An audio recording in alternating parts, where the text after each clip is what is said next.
እንግዲህ እንዳየው አለፍ በኩረ ሰባኪያን መምህር መረታ ባሰፋ እንደ አጋጣሚኛ እስከ ደሴ ለተራቡ በጦር ወደ ተጎዱ ወገኖች ይሄድን ነበር። ይሄንን ነገር ስለ መስቀል አደባባይ ተሰማ። በአንድ ቦታ ላይ የተወሰነ ደቂቃ አንድ መልእክት አስተላለፈ። ሁኔታው የደረሰበትን አይታል።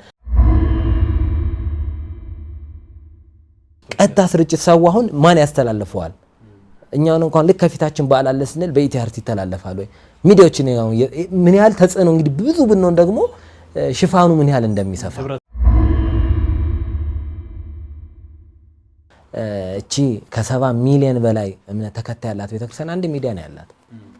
እሱ ሚዲያው ለቤተክርስቲያን እኔ በማምነው በኩል እኔ እንደማስበው ደረጃ አልደረሰም።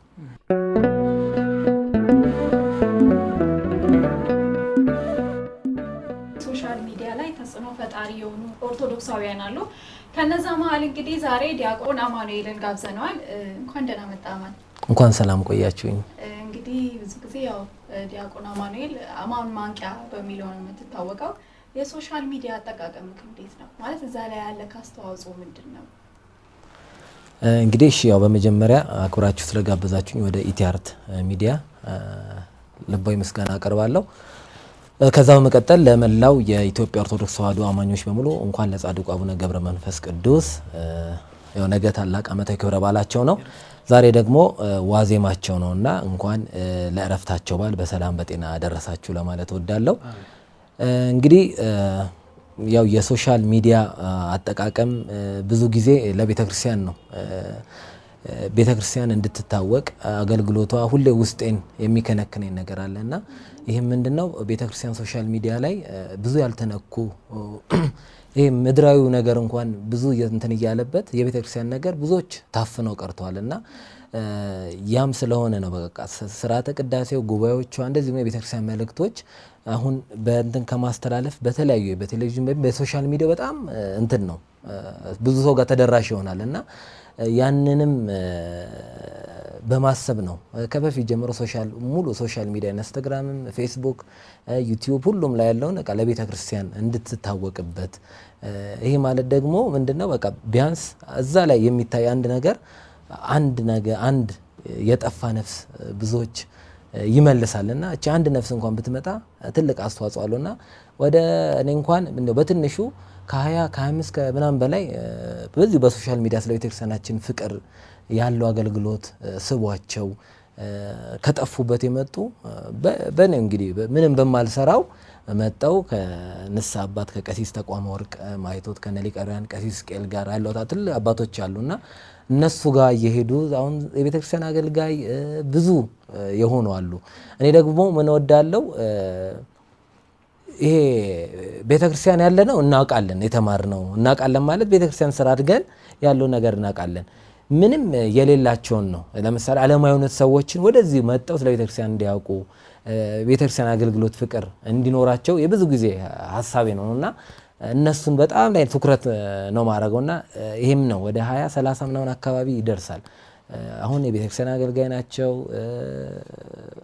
ቤተክርስቲያን ትምህርት የጀመሩ አሉና ይሄ በጣም ደስ ይለኛል እንደዚህ አይነት እንትኖችን ሲመጣ። እንደው ዲያቆን አማኑኤል እንግዲህ አንተን የምናውቀው ከበኩረ ሰባኪያን መምህር ምረታብ ጋር በማንቂያው ደወል ብዙ ኦርቶዶክስ ተዋሕዶን እንግዲህ ከተኛንበት እየተቀሰቀስን እየነቃን ያለነውና ትልቅ ስራ እየሰራችሁ ነው ያላችሁት። በእውነት እግዚአብሔር ያክብራችሁ ይበል የሚያሰኝ ጉዳይ ነው።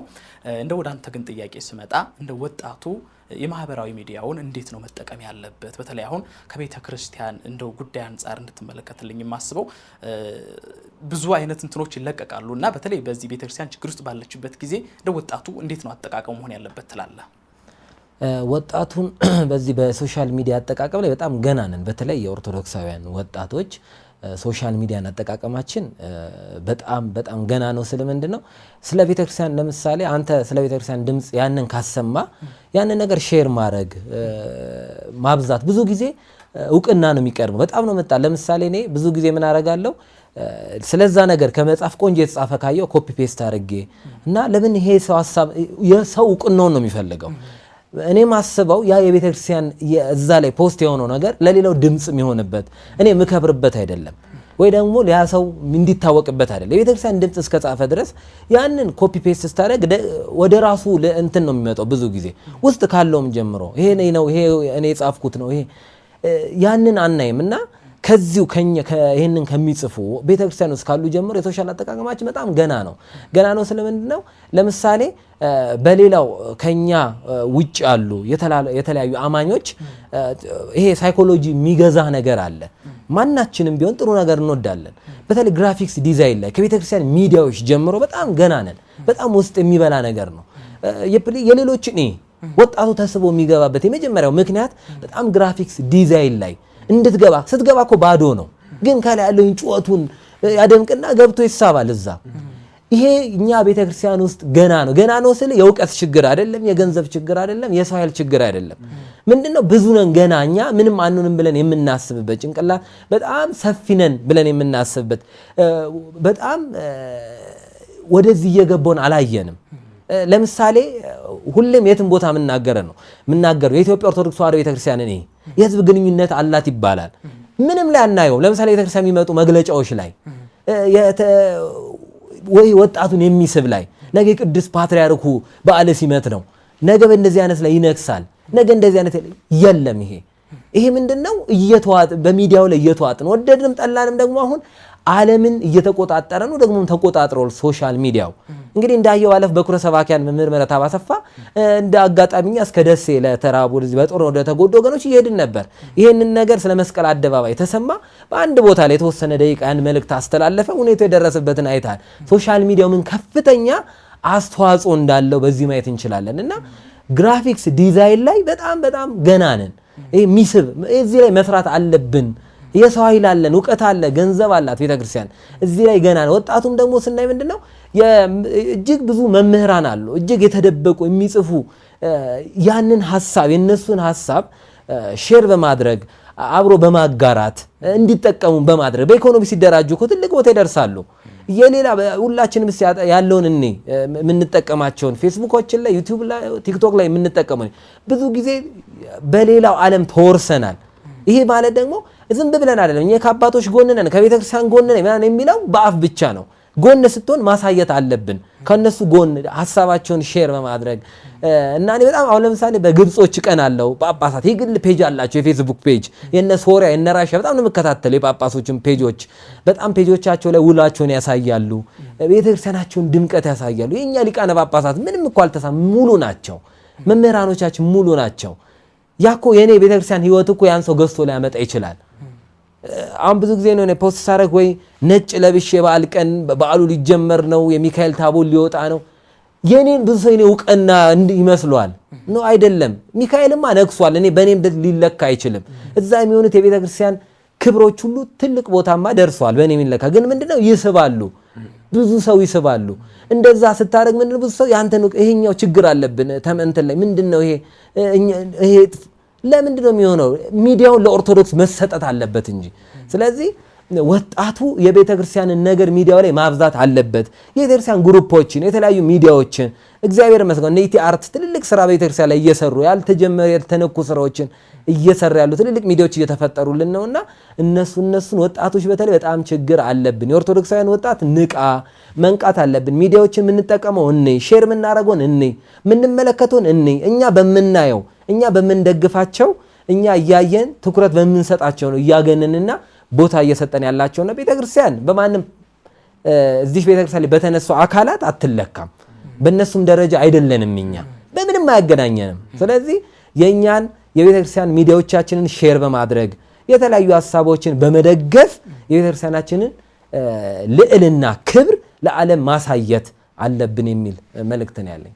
መልካም አማን። እንግዲህ ዛሬ መርሃ ግብራችን በኢቲ አርት ሚዲያ ሰንበትን ከኛ ጋር ነው። የኢቲ አርት ሚዲያ አንዱ ዓላማ ራሱ ሶሻል ሚዲያው ላይ ያለው የኦርቶዶክሳውያን ተሳትፎ ህብረት የሌለው ብቸኝነትን የአንድ ሰው ይዞ የመውጣት ወይም ደግሞ ራሱ በግል የሚወጣውን ሩጫ ብቻ በማድረግና ቅድም አንተም እንዳነሳው ታዋቂዎች ላይ ብቻ የማተኮር ሁኔታዎች ስላሉ ኢቲ አርት ሚዲያ ይህ ሶሻል ሚዲያ ለቤተክርስቲያን አገልግሎት ሊውል ይገባል በሚል ነው ሰንበትን ከኛ ጋር ይዘት ላይ ያካተተውና አንተም እንዳልከው በጣም ይቀረናል። ግን እንደው ስታየው ጠቅላላ ስታየው የሶሻል ሚዲያ ተጽዕኖ ወይም ደግሞ ሶሻል ሚዲያ እያደረገ ያለው በዓለም ላይ እያደረገ ያለው እንቅስቃሴና ተጽዕኖ ኦርቶዶክሳውያን በዘንድ ወይም ደግሞ ኦርቶዶክሳውያን አገልጋዮች ዘንድ ሙሉ ለሙሉ መጠቀም ወይም ደግሞ በዛ በሶሻል ሚዲያ ተጽዕኖ ውስጥ የሚገባውን ኦርቶዶክሳዊ የማግኘት እድላችን አሁን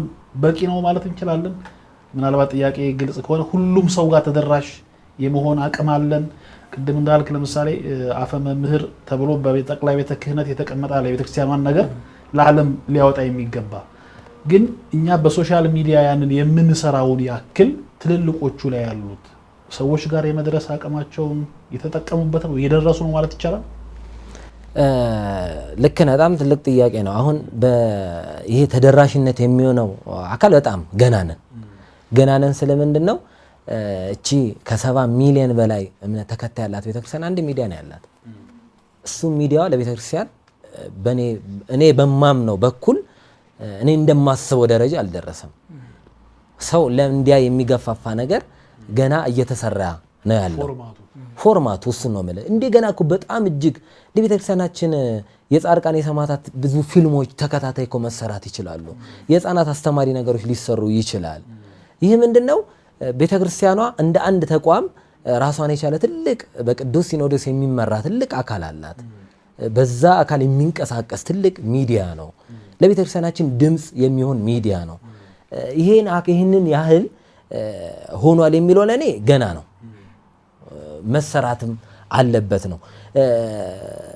እንዴት ነው ማለት እኔ ለምሳሌ በትልልቆች አሁን ራሽ ይሄ ትልልቅ የኦርቶዶክስ ቤተክርስቲያን አቅምም አላቸው፣ ብዙም የሰለጠነ ኃይል አላቸው ብለን የምናምናቸው የሚሰሩትን ስራ እያየን ነው። መማር አለብን፣ ጥሩ ነገር መውሰድ አለብን። ለኛቸው ቤተክርስቲያን ከሁሉም እኮ የላቀች ከባህል ጀምሮ ከትውፊት ያላት ትልቅ ቦታ ያላት ቤተክርስቲያን እኮ ነች፣ እምነት ነች እኮ። ከዛ ውስጥ የምታዘበው ለምሳሌ በዓላት ላይ እና ትልልቅ ለምሳሌ ሚዲያዎች አሉ። አሁን የኛ በዓላትን ተመልከት፣ እነ መስቀል፣ ደመራ ላይ፣ ጥምቀት ላይ የኛ ሚዲያዎች ያላቸውን አስተዋጽኦ እየተገፋ ለጥሩ ነገር ሚዲያዎች ቤተክርስቲያን ለምታስተላልፋቸው መልእክቶች አይመጡም። ለቤተክርስቲያን ግን ሽፋን የሚያገኘው የኢትዮጵያን ትልቅ በዓላትም ሆነ ቱሪስት የሚሸፍንች ቤተክርስቲያን ነች። ትልልቅ ሀገሪቷን ትልቅ የያዘችው ግን የቤተክርስቲያን ችግሯ ጊዜ አይተናል። ማን ከጎና አንዷንም ሲዘግብ የነበረውን ሁሉ እያየን ነው። ቤተክርስቲያኗ ራሱ አብሮ የሚሄዳትን ገና አልለየችም። የሚጠሩ ሚዲያዎችን ግን እያየን ነው። ድምጽ እየሆኑ ያሉ ሚዲያዎች ግን እየተገፉ እያየን ነው።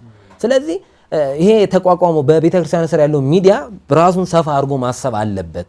ህብረት ሊኖር ይገባል። አሉ አሁን እንደነ ኢቲአርት ሚዲያ አለ፣ የተዋህዶ ሚዲያ ማዕከል አለ፣ ማንቂያ ወደ የተለያዩ ሚዲያዎች እየተፈጠሩ ነው ለዚህ ቤተክርስቲያን። እነሱን በምን እናጎለብታለን? እነሱን በምንድነው አብረን መስራት በምንችል መንገድ? አንተ የሰራውን እንኳን ፋይል እንትን ለማለት በጣም ከባድ ነው። ይሄ ምንድነው ደግሞ በአብሮነት በአንድነት ካልተሰራ አሁንም ከባድ ስለሆነ ማለት ነው። ስለዚህ የግሉም ባለሀብት በዚህ ላይ ያለ ቤተክርስቲያኗን ሚዲያ ማገዝ አለበት። ብዙ ሚዲያዎች የቤተክርስቲያን መከፈት አለባቸው። እጅግ ብዙ ሀብት አላት፣ ብዙ ያልተነኩ አሉና በዛ ደረጃ ብናየው ጥሩ ይመስለኛል። በሶሻል ሚዲያ ላይ እንግዲህ ያነሳናቸው እንዲሁ ያለ ምክንያት አይደለም። ሶሻል ሚዲያውን ለቤተክርስቲያን አገልግሎት እንድንጠቀም ከሚል አንጻር ነው። ሌላው ብዙ ነገር መስራት አለብን። አንተም እንዳነሳው ለምሳሌ ንዋየ ቅዱሳቶቻችን ሌሎች አዳራሽ ገብተው ነው ያሉት። የኛ የሆኑ ነገሮች በሙሉ ሌሎች ሰዎች ተጠቀሙባቸው ነው። መስቀል አደባባይ ላይ በእናንተ የማንቂያው ደውል የሰራውን ነገር እናውቃለን። ከፍተኛ ተጽዕኖ ፈጥሮ በአንድ መንግስት እዛ ደረጃ ላይ እንኳን እንዲህ አይነትም ነገር አለ እንዴ ብሎ እንዲጠይቅ ያደረገውን ነገር ያነሳው የሶሻል ሚዲያ ነው። ብዙ ልንሰራቸው የሚገባ ከንዋየ ቅድሳታችን ጀምሮ ብዙ ልንሰራቸው የሚገቡ ነገሮች አሉ ብለን እናምናለን። እንደው እንዳንተ ሐሳብ በሶሻል ሚዲያ ላይ የሚንቀሳቀሱ ጠቅላላ ግለሰብም ይሁን እንደ ተቋም ያለው ግለሰቦች ይሁን ተቋሞች ህብረት ሊኖራቸው አይገባም? በአንድ ላይ ተሰብስበው ምን እንስራ የሚለውን ወጥ አቋም ሊኖራቸው አይገባም ብለህ ታምናለህ? በሚገባ ልክ ነህ። ይሄኛው አብሮነት ነው። አንድነት ምንም ቦታ ላይ አንድነት ትልቅ ቦታ ያደርሳል። በአንድነት የሚሆን ነገር ለምሳሌ ቤተክርስቲያን አሁን ጎልተው እየወጡ ያሉ ሚዲያዎች አሉ። እነሱን በአንድነት በአብሮነት በመስራት ግዴታ ነው። ከአንድነት ውጪ ለሁላችንም አማራጭ የለንም። ብዙ ጊዜ የኔ የበለጠ የኔ ነው እያልን እየሄድን ያለ ነው። ማያቸው እንኳን በቅርበት አሉ። በጣም በዚህ ደረጃ መታሰብ የሌለበት አንዱ ለምን ለኔ ክሬዲት አልተሰጠኝም የማለት ደረጃ ማለት ነው። እና አሁን ቀጥታይ ከላይቭ ስትሪም ጀምሮ እቺ ቤተክርስቲያን እንደው ትልቅ ነገር መስራት አትችልም? ትልቅ ባህሏታን በራሷ ሚዲያ ይሄ ለምንድን ነው የያዘን? ማስፋት እኮ ስላልተቻለ ነው። ወደ ግል ባለሀብቱ፣ ወደ ግል ሚዲያዎች፣ ወደ እውቀት ካላቸው ቢሰፋ ትልቅ መሸፈን ይችላል። ለምሳሌ ኢቲአርትን ሚዲያ እጅግ አሁን ቤተክርስቲያን አሁን መዝሙር ሲመረቅ እሱ ሆኗል። ንግሶች ላይ ያው እንግዲህ ቀጥታ ስርጭት ሰው አሁን ማን ያስተላልፈዋል? እኛውን እንኳን ልክ ከፊታችን በዓል አለ ስንል በኢቲአርት ይተላለፋል ወይ? ሚዲያዎችን ምን ያህል ተጽዕኖ እንግዲህ ብዙ ብንሆን ደግሞ ሽፋኑ ምን ያህል እንደሚሰፋ ህብረት ቢኖረን በአንድነት ቢኖረን አንድነት ህብረት ኖሮና ይሄ ቤተክርስቲያን ሚዲያ አለው ከእኔ የሚመለከት ራሷን የቻለ ቦታ አለ ሚዲያ አላት ቤተክርስቲያኗ። ለሁሉም ማን ነው ይሄንን ሊሰራ የሚችለው ብላ ለሁሉም አካል ዛሬ ቅዱስ አባታችን መልእክት አለ፣ ዛሬ ቤተክርስቲያኗ መልእክት አለ። መገኘት አለባችሁ። ለቅድሚያ ለራስ ለቤተሰብ መሰጠት አለበት። ተገፊ ነው ሁሌ የምትሆነው አንተ። ይሄ አገራዊ ሚዲያ ነው። ይሄ ነገር ኦርቶዶክሳውያን ላይ ምን ላይ ነው ያለው ስትል እዚህ ላይ ነው። ስለዚህ በዚህ ደረጃ ነው ማሰብ ያለብን። ሁላችንም በአንድነት ብንሆን በህብረት ብንሆን ትልልቅ ስራዎችን መስራት እንችላለን። እንደውም በቅርቡ በኩረ ሰባኪያን መምህር ምህረተአብ አሰፋ ያሰቡ ትልቅ በዚሁ በሚዲያው ላይ ትልቅ ፕሮጀክት አስቦ በጣም ከራሱ ትልቅ ወጪዎችንም እያወጣ እቃዎችን በማስገባት ቤተክርስቲያኗ እንድትልቅ ነው የሱ ቢነክስበት ወይ ደግሞ አይደለም እጅግ የምሰለጥንበት ሌሎች ላይ የምናየው ነገር ውስጡን ስለሚበላው ትልልቅ እቃዎችን ማቴሪያሎችን ወደ ሀገር ውስጥ በማስገባት አሁን ትልልቅ ስቱዲዮችን እየገነባ እየተጠቀምንበት ያለ ትልቅ ስቱዲዮች አሉ። ሁሉም ግን በጋራ ለምሳሌ አንድነት ምን እንስራ በጋራ ይሄንን ጉባኤ እንዴት ነው በጥራት ማሰብ ያለብን? የኔ በልጣሌን አይደለም የቤተክርስቲያኗ ነገር እንድትጎላ በህብረት ይሄ አንተ ከሌለ ይሄንን ማይባይ ኢቲአርት ሚዲያ ላይ ስላለ ነው። ለምሳሌ በኩረ ሰባኪያን መምህር ምህረተአብ ጉባኤ ጊዜ ማንቂያ ደወል ጉባኤ ጊዜ በሱ ቻናል እኛ ተላልፎልናል።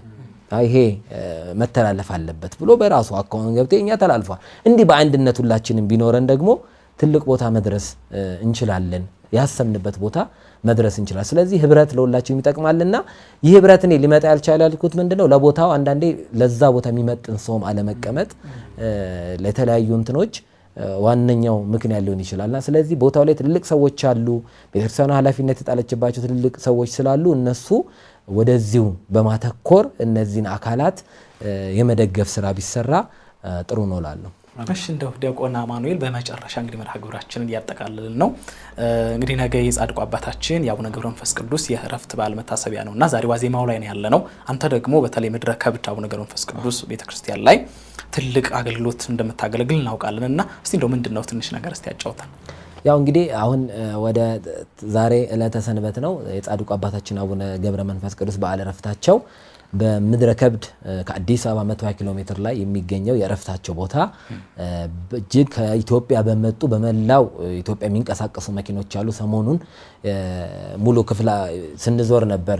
ለዚህም ለማስታወቂያ ይሄንን ትልቅ በጎ አድራጎት የምታደርግ ትልቅ እህታችን ጽጌ ማርያምና ገብረ መድን የሚባሉ የጻድቁ ወዳጆች አሉ። እውነት ስለሱ ራሱን የቻለ ፕሮግራም በኢቲአርት ስለሚሰራ ነው ባውን ብናገረው ስለማያልቅ ነው። እጅግ ከሚታሰበው በላይ ሚዲያው ላይም ጀምሮ ከምንም በላይ በልዩ መልክ የራሱ ቀና ፈልገው አይደለም የጻድቁ ያገዳም እንዲያምር ትልቅ ጥረት የሚያደርጉ እህትና ወንድም ናቸውና አሁን ጻድቁ ይጠብቁልን በዚህ አጋጣሚ ልፈልጋለሁ። ያው እንግዲህ ያው ጉዞዎች ዛሬ ጠዋት ላይ እንግዲህ በአዲስ አበባ እንግዲህ እስካሁን ከ18 19 ይሄ በአንድ ነው ማለት እዚሁ በገዳሙ የተባበረ መኪና ይወጣል።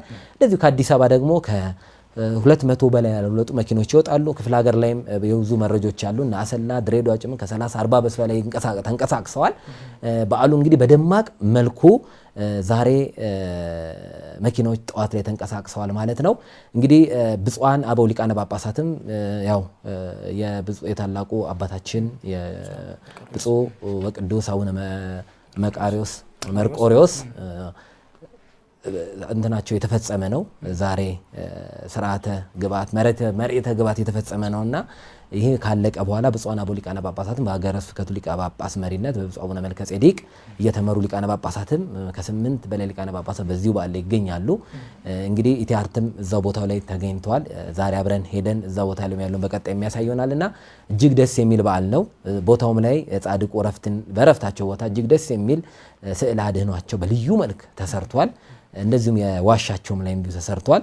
ምእመኑ እንግዲህ በዚሁ ሚዲያ የምናሳይ ይሆናል የተሰራውን ትልቅ ስራና ያው ገዳሙ እንዴት ምን ላይ ያለበት እየተሰሩ ያሉትን ስራዎች በሰፊው ከበዓሉ በኋላ ይዘን የምንቀርብ ይሆናልና እጅግ ጥሩ ነበር። ይህን ሳምንት ያሳለፍነው የማስታወቂያ ስራ ላይ ብዙ ተደክሟል።